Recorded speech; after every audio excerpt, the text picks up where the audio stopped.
Well, you know how dogs start to look like their owners or vice versa? I definitely feel like we can look like our cars. You match your car. I think women want a car that kind of resembles what they look like, and that's the same for a guy.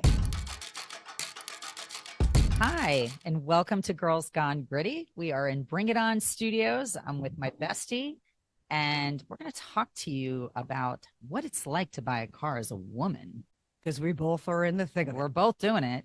And hope everybody had a fabulous Memorial Day weekend. I was lucky I was in Florida, so I got to escape rain and I got a little sun. Yeah. It's very nice. Yeah, and I was doing a Tough Mudder, so kudos to me for completing it. My husband jumped on board and tried to steal my thunder. I was able to spend some time with some good friends in South Jersey. We were in the mushroom capital of the world in Kennett Square. What kind of mushrooms? They sell all kinds, and they have an amazing mushroom soup that they're very well known for. They produce mushrooms that go across the country and the world. Okay, but not cow tipping mushrooms. You know, there are probably some of those too. That is going to bring us to our top three. And our top three are fun because I feel like we've gotten very serious in recent weeks. That's because the world is serious and we want to be gritty. And headlines are serious. And they are. But these are also serious because they impact people's lives. So number three, Swatch Watch drop. Culture clash in Paris, Milan, as status symbols and resale value collide. Swatch Watch was such a rage when I was in high school, and I had a history teacher that collected them. And as a class, every year, they would pull together funds to give her whatever the coveted Swatch Watch was. And she used to wear 15 at a time. Oh, my God. I love my Swatch Watch. Well, this Swatch Watch is called the Royal Pop Pocket Watch, and it's partnered with Ottoman's Pop de J luxury brand. And that is a $400 retail value. People were lining up and they had police and they deployed tear gas in Paris.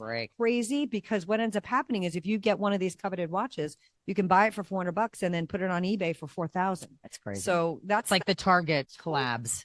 People just go crazy if you put a number on something and limit it, and then it becomes coveted and you can resell it. And Swatch has said there's plenty of these to go around, so don't get too crazy. We'll post the picture. They do look like the old school pocket watches. They're not meant to go on your wrist. They almost are accessorized to go on a bag or a purse or something. Maybe it'll like become a rage. I think they're pretty cool. I like a pocket watch.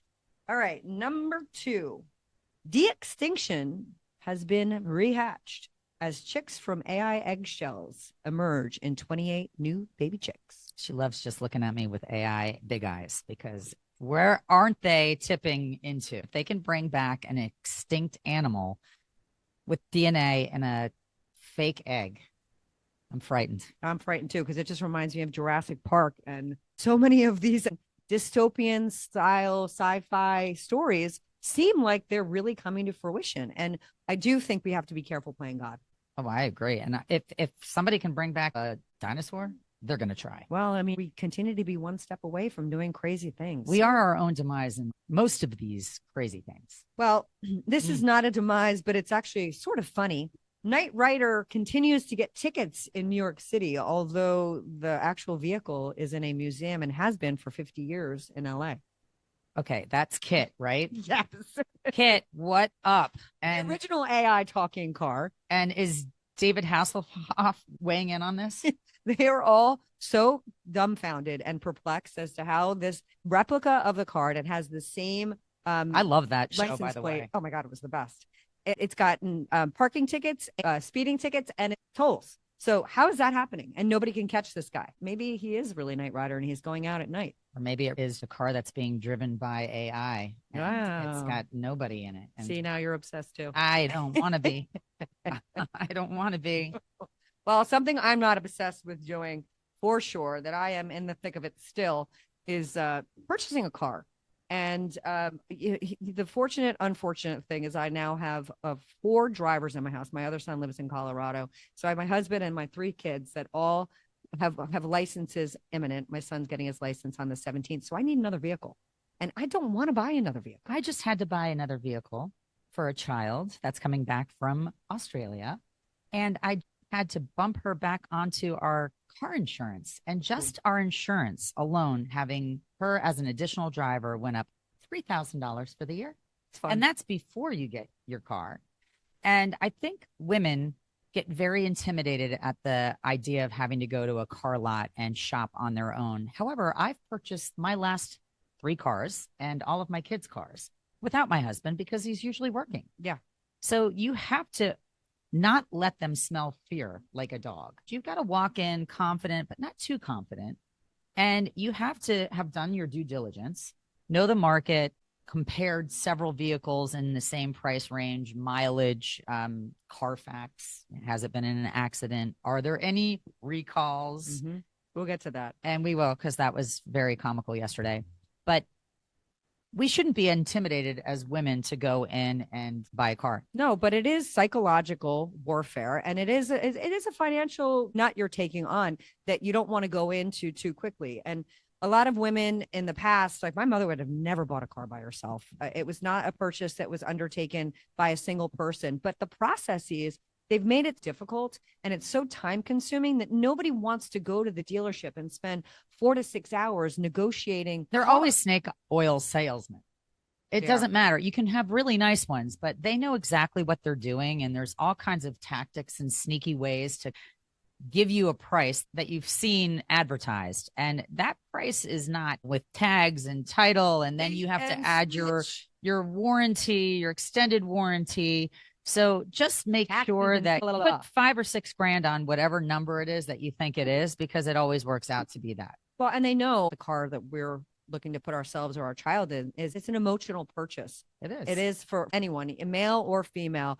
There's cars that I wouldn't be caught dead in. Well, let's talk about the difference between men and women in cars. So Far is going to read the male energy. You may agree with this, and we'd love to hear if you have other thoughts on it, but there are definite different energies on men and women. It's a bit of a stereotype, but number one for men is status. They're going to drive something that represents who they are, their successes, a little bit of their story. Yeah, and women go for safety. They go for the safety of knowing that their precious cargo will be taken care of and that they feel comfortable and confident in their vehicle. Men also want competence. They want performance. They want something that's going to perform for them. True. It's true. They want the engine sounds. They want all that stuff. And women, and I know this is me, I want the lifestyle of what the car represents. I do too. I don't want to be in a minivan because my lifestyle was a lot of kids and schlepping and tailgating. See, that was a car I would never get in. I would never, but after renting one because nothing else was available, there's something about pushing that button and the door slides open and it's comfortable seating and everybody's able to have a conversation and be comfy at the same time. So I'm not knocking minivans. I'm not a minivan driver, but I'll tell you, there's something to be said about them. They fit a lot of people. They fit a lot of cargo, but they make sense. I do like the Volkswagen minivan way better than I like the traditional minivan. Well, that's because women are into aesthetics. We like aesthetics where guys definitely are back to this power kind of performance, masculinity, control. My husband, for example, likes a big, giant Ford F-350 pickup truck. And I understand, because he's got a lot of gear and toys and he's 6'5", so he doesn't want to get into a Volkswagen Bug. Or a Mini. Or Could you imagine? That would be so funny. I like that visual. That's very funny. Be in his chest. He's got jacked up tires and a lift kit, but I think it's nice for him to climb into something that makes him feel smaller because he's gigantor.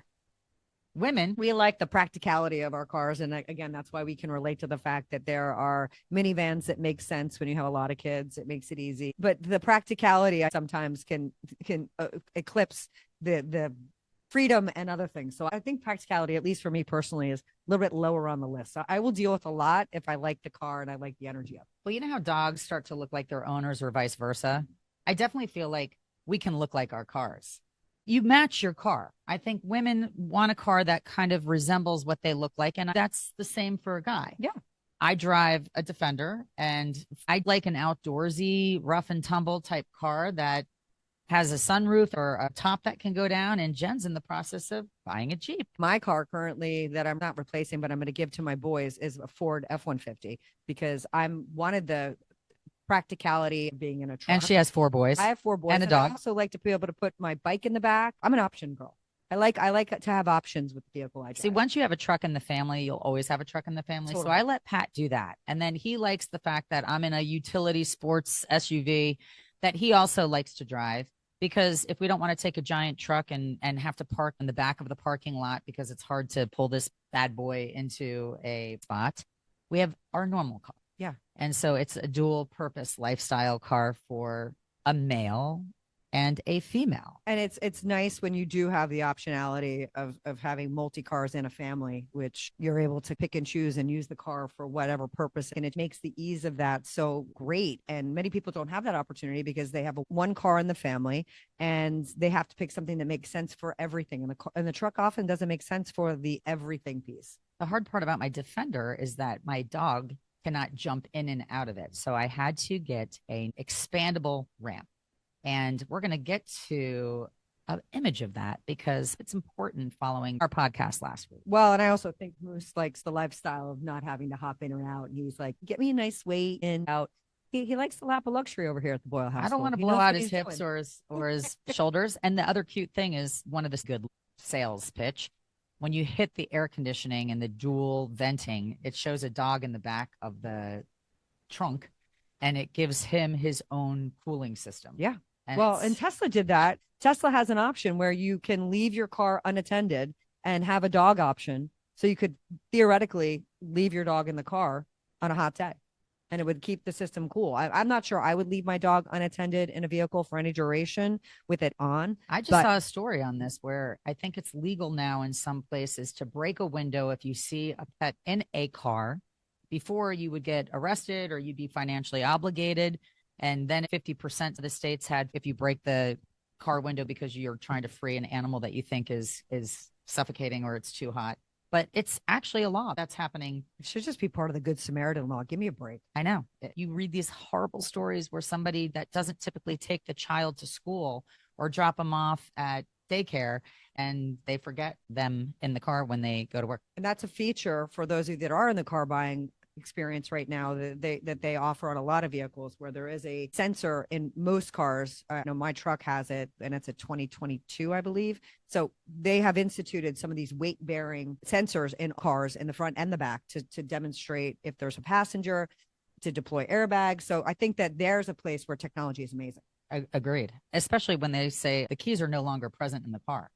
I was you've done 100 times. Well, I was trying to drive away from the dealership yesterday because I actually purchased a Bronco for my oldest daughter. Her birthday is coming up. She's 25. I sold her car before she went out of the country. So we had a nice stipend for the car when she came back into the country.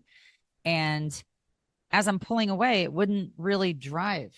And I'm thinking, I just put it in reverse, but it feels like I'm in neutral. Why is it not driving? And it kept on showing me that the key was not present. The guy that I just bought the car from was walking away with the key in his pocket. Whoops.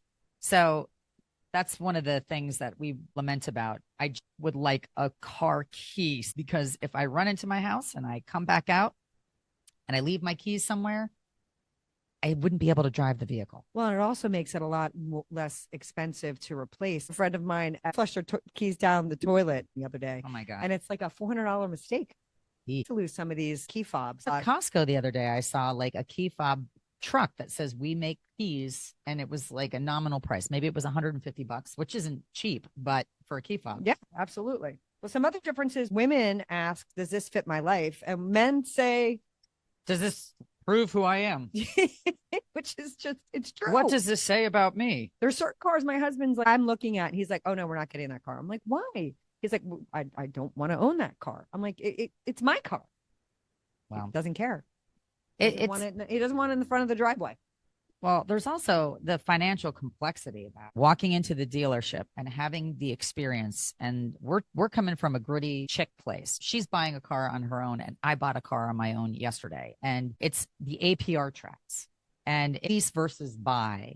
And an extended warranty, or is the car certified and you're getting 12 months bumper to bumper and 3 years on the transmission and the engine.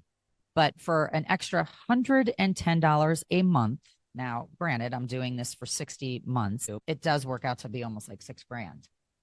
I have 5 years of bumper to bumper coverage and everything under the sink. It's pretty incredible because if you look at if something major goes wrong in a vehicle that's a few years old, and I think you bought a 2021 or 2022, right? 2021. So it's out of its factory warranty soonish, if not already, then these costs can be huge. And even when Farley was at the dealership, I'm doing my research asynchronously to her on I'm looking at a Bronco. My husband's not wanting me to get a Bronco, but he is pushing me more toward the Jeep because I want a fun utility car that I can pop the top off. I have a K5 that I use in the summer, but there's beautiful days that aren't summer like and my car's not ready. And I want to be able to enjoy them here in the Northeast whenever I can. So I'm looking at the Jeeps and I'm suddenly realizing that some of the Jeeps I'm looking at are hybrid. And I didn't realize that. And the hybrids have issues. And I only learned that because of the National Highway Traffic and Safety Commission has a website. It's NHTSA.gov, where you can check open recalls, safety on any vehicle with the specific VIN number.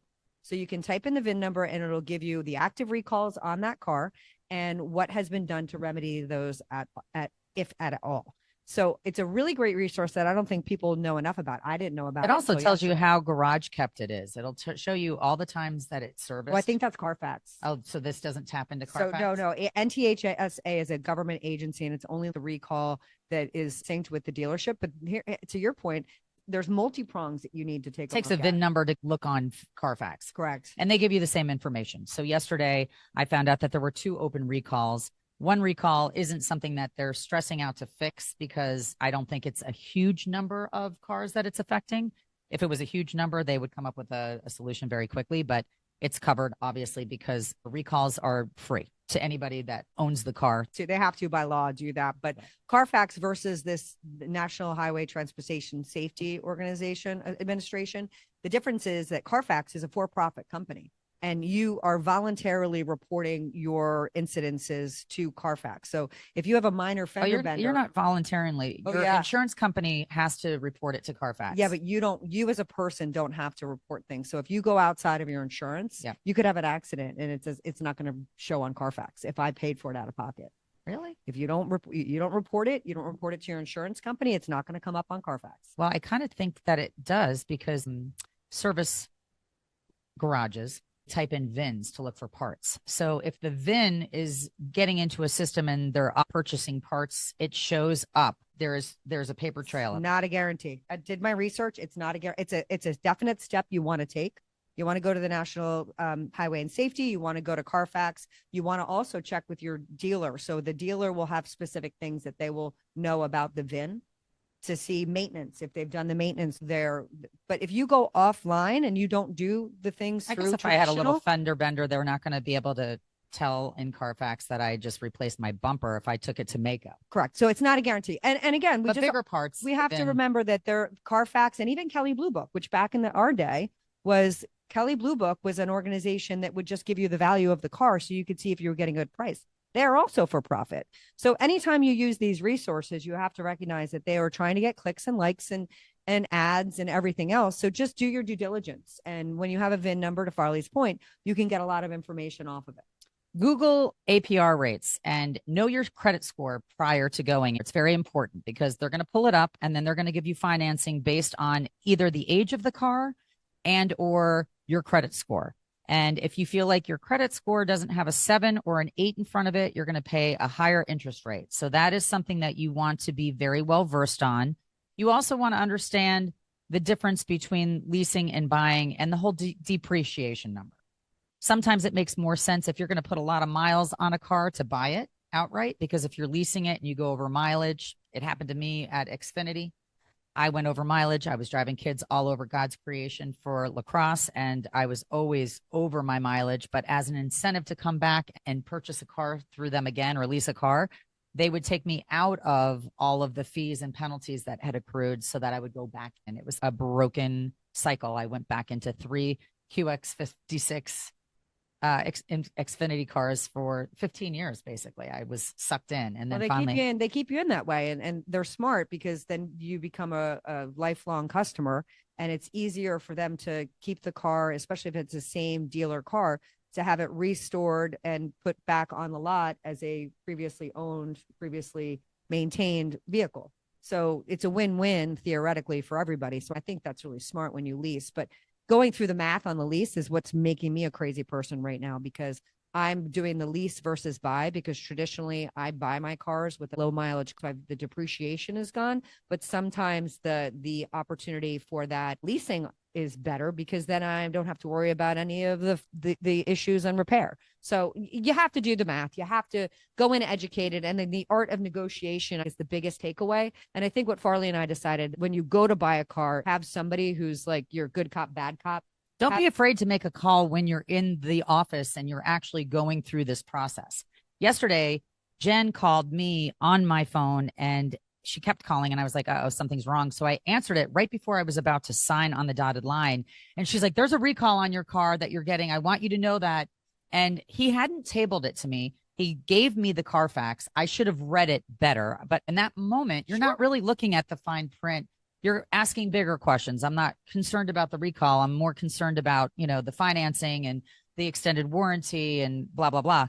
But do not be afraid. It's like a game show where you can call somebody in the middle of it. If you don't phone a friend, if you don't know an answer to something, take all the time that you need, walk out of the office, take the call right in front of the guy, let him know that you're asking somebody that is educated or that isn't in the pressure cooker spot, and get the answer that you need. Put it on speaker. Yep. I called my husband on speaker while I was talking to him about, should I do this, extended warranty or stick with what the car came with.